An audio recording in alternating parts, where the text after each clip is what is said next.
जी दिली, हे सगळं करताना तुमचं हिंदुत्व कुठं गेलं होतं? तेव्हा हिंदुत्व आठवलं नाही. आणि म्हणून हिंदू हृदय सम्राट बाळासाहेबांचं स्वप्न होतं की अयोध्येत राम मंदिर बांधा आणि काश्मीरचं 370 कलम हटवा. बाळासाहेब म्हणायचे, मला एक दिवस प्रधानमंत्री बनवा, ही दोन्ही कामं मी करेन. मग ही दोन्ही कामं कोणी केली? या देशाचे प्रधानमंत्री नरेंद्र मोदीजी आणि गृहमंत्री अमित शाह यांनी केली. मग बाळासाहेबांचं स्वप्न साकार करणाऱ्यांना शिव्या, आणि बाळासाहेबांनी ज्या काँग्रेसला कायम दूर ठेवलं त्यांच्या नावाने तुम्ही गाणार ओव्या. हे कसलं हिंदुत्व आहे? हे काय? हे काय? म्हणजे काहीतरी बोला, त्याला काहीतरी हे असलं पाहिजे. आणि म्हणून हिंदुत्व हा शिवसेनेचा आत्मा आहे आणि मराठी हा आमचा श्वास आहे.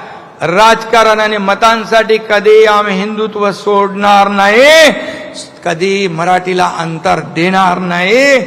एवढा शब्द मी या ठिकाणी आपल्याला द्यायला आलोय. अरे आता मगाशी मला कोणीतरी सांगितलं की भाषणात म्हणाले मेळाव्यामध्ये, कमॉन किल मी. इंग्लिश पिक्चर बघून आले असतं वाटतं. हा, सुट्टीला तिकडे गेले होते लंडनला, शंभूराज म्हणतायत. पण मला एकच सांगायचंय, मरे हुए को क्या मारना है? अरे महाराष्ट्रातल्या जनतेने विधानसभात तुमचा मुर्दा पाडलेलाच आहे. आणि म्हणाले मारायला आलात तर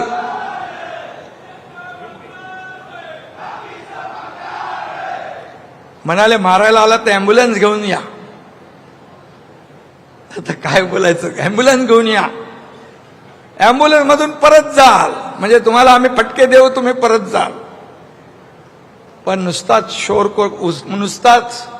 करून शोर मनगटात येत नाही जोर. हे लक्षात ठेवा. वाघाचं कातडं पांघरून लांडगा वाघ होत नाही.